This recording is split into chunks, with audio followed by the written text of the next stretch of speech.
Recently, a friend that I have on Facebook that I've emailed a number of times, but I'm not sure I ever met, Matthew Roberts, told a brief synopsis of the story of Walt Gastler.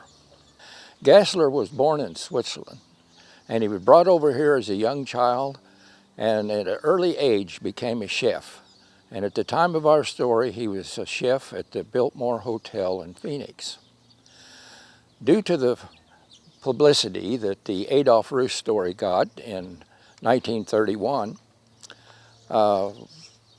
Gassler became interested in searching for the Lost Dutchman mine. And around May every year, he would go out into the superstitions seeking the Lost Dutchman mine. Now, he became friends with Tex Barkley and Barkley's wife out at the Quarter Circle U Ranch. And both of them really liked Mr. Gassler, and they were very concerned about him going into the mountains alone.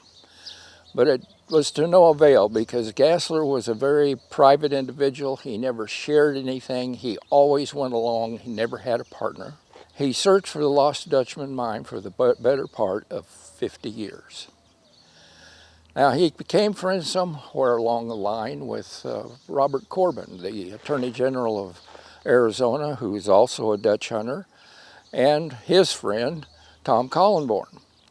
And he met with Mr. Corbin one time in Mr. Corbin's office, and she left a manuscript with him and a map.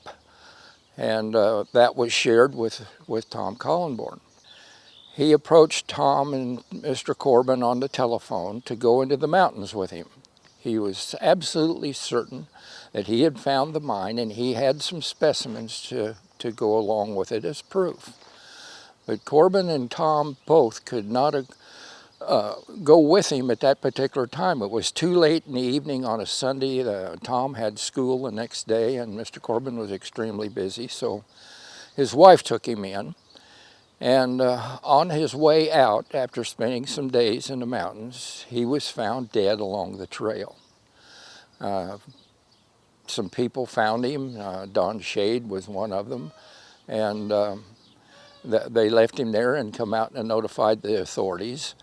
And the sheriff's department come and retrieved the body and a backpack that had ore in it. But somehow, while in the custody of the sheriff's office, the ore samples disappeared. And as far as we know, they've been disappeared to this very day. Well, you know, I had a small part to play in this affair.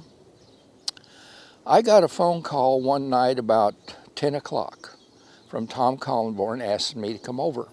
So I went over, and here were two cameramen with a camera on a tripod, and they briefly explained what they wanted me to do. And we went through it without any rehearsal, with no more information than what they told me. And we done it in one take.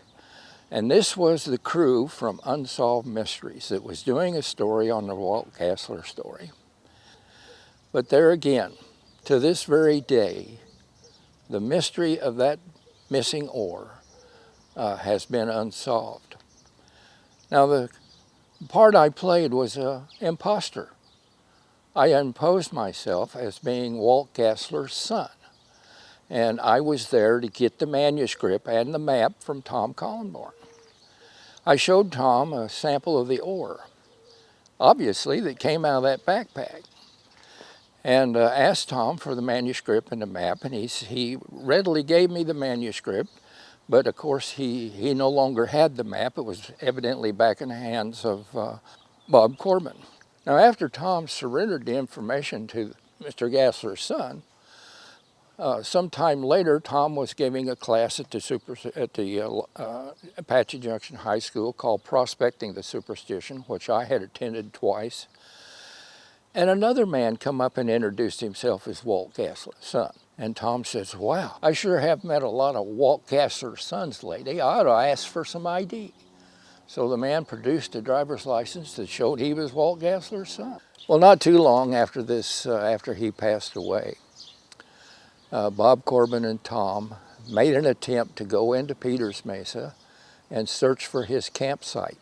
They spent a day and a half looking. They went in from Quarter Circle U Ranch, which was about 12 miles to Peters Mesa, and spent the night and part of the next morning searching, and came up with absolutely nothing. And what was it that drove this man to spend 50 years looking for the Lost Dutchman mine? What did he find anything that spurred his interest on going in there alone all those years? I can't imagine. I can't imagine. Just, well, what can I say? It's just another mystery of the Superstition Mountain.